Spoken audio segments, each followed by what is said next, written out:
Today I'm going to talk about massage and COPD, chronic obstructive pulmonary disease, and what the clinical evidence says.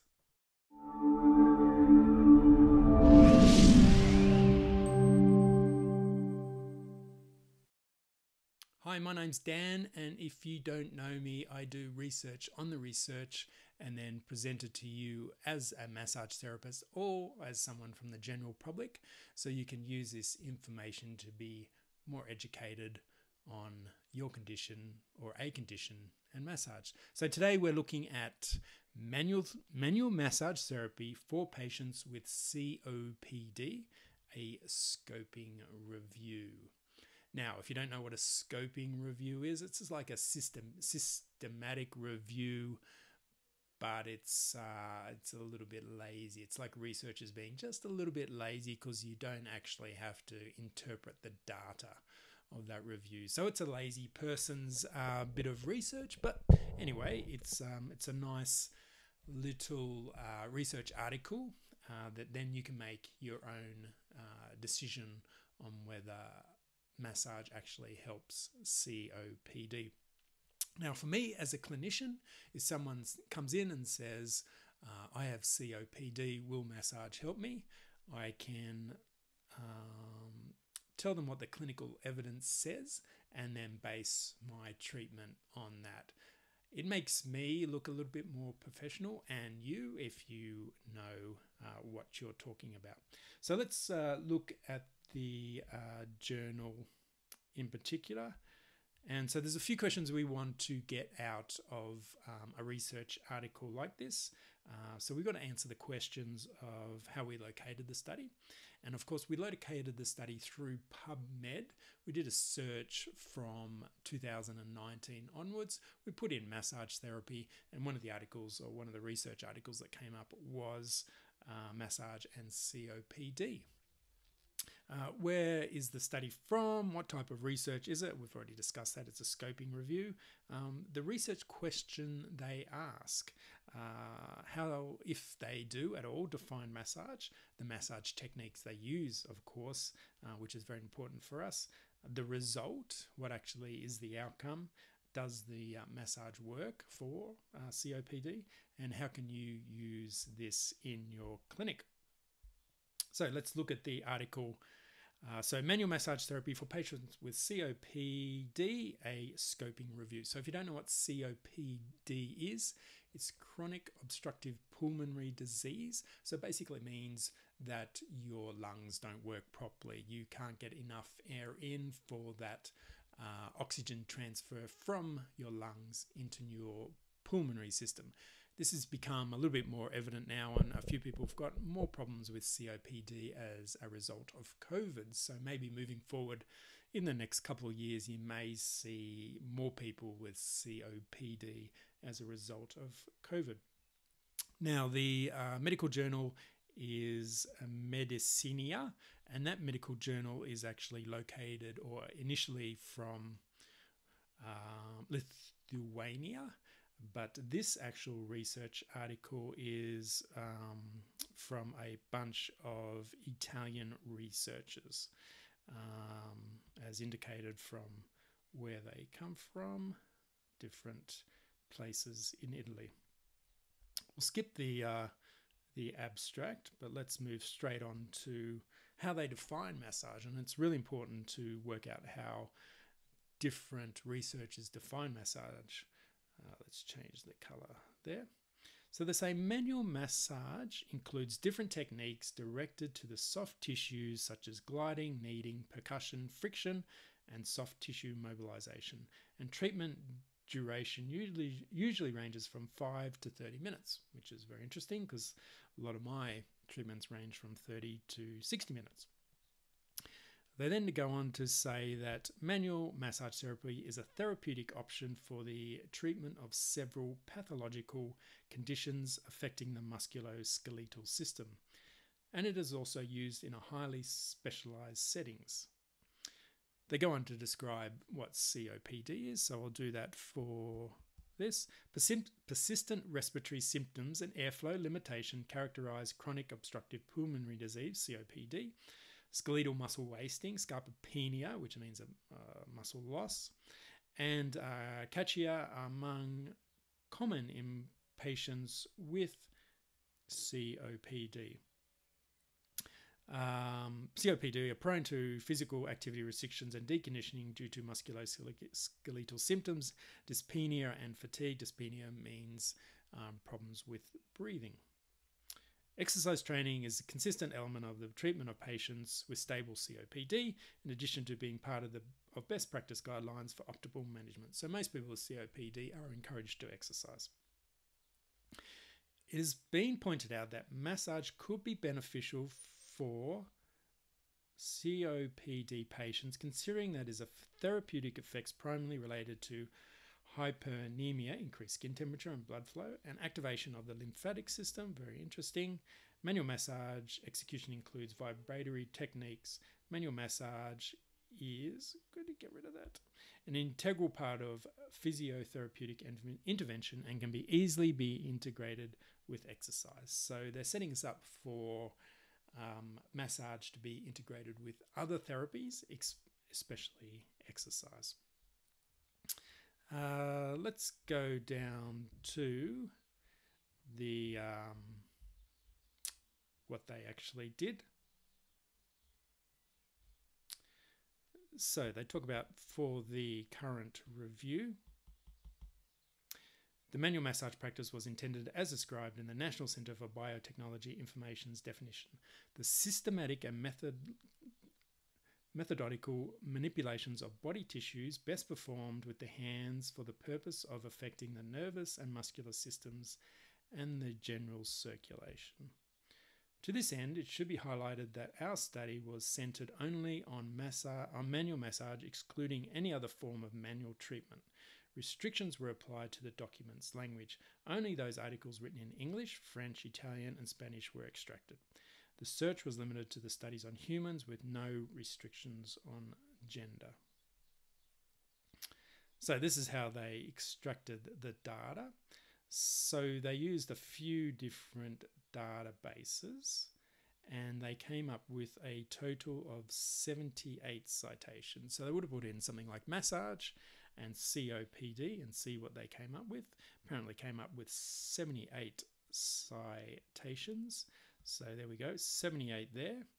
They removed some duplicate records. Let's change the color there. They had 54 that were screened, and then of those 54, 47 were excluded. So they started with 78, they're now down to 7. So they've only got 7 articles now, and then they excluded another 4, so they only actually reported on 3 articles, which is pretty poor at the end of the day. With the millions of people in the world who've COPD, they could only find 3 articles on that. And those 3 articles are right here. Stefaniak and Friends, 2016, Kurzak et al., 2013, and Beacon et al., 1998, et al. Means, and other researchers. So then you had a total of 17 in that one, 20 in the next one, and 5 in there. So what's that, 37? It's only 42 participants in the world of millions of people with COPD. So you can see that this research is it's a bit lackluster, as we can say. They looked at a few different things. They looked at a 6-minute walking test. They look at lung power, as in breathing out. What else? They looked at VAS, Visual Analog Scale, and a few other things. So the age of the people were generally, first study was 52 years of age, give or take 3 years. Second one was 57, give or take 7. Next one was age of 57 to 74. Let's look at the interventions for each study. So the first one in 2016, let's change that color. We'll go pink. Stefaniak et al. 2016. It's a 3-week program including chest massage. 3 weeks of chest massage provided each day during the stay. In addition, patients received water inhalations, a few other things, magnotherapy, breathing exercises, and 15-minute walk. So not only did they have massage, they did all these other things as well. So what actually helped them in the end? Was it the walking? Was it the breathing exercise? Was the everyday having a chest massage? I'm not sure. Second study, Kurzak et al. 6 sessions of manual therapy, so 30 minutes, 6 30-minute sessions, which are 180 minutes of massage for the following muscles: sternocleidomastoids, pecs, trapezius, levator scap, rhomboid, seriatus anterior, and intercostals. Patients are also subjected to chest relaxation exercise, abdominal exercises combined with prolonged exhalation, active exercises of peripheral joints, and walking. So again, not just massage, but they do specify which muscles they're actually massaging. But 6 sessions of 30 minutes is not a lot of massage.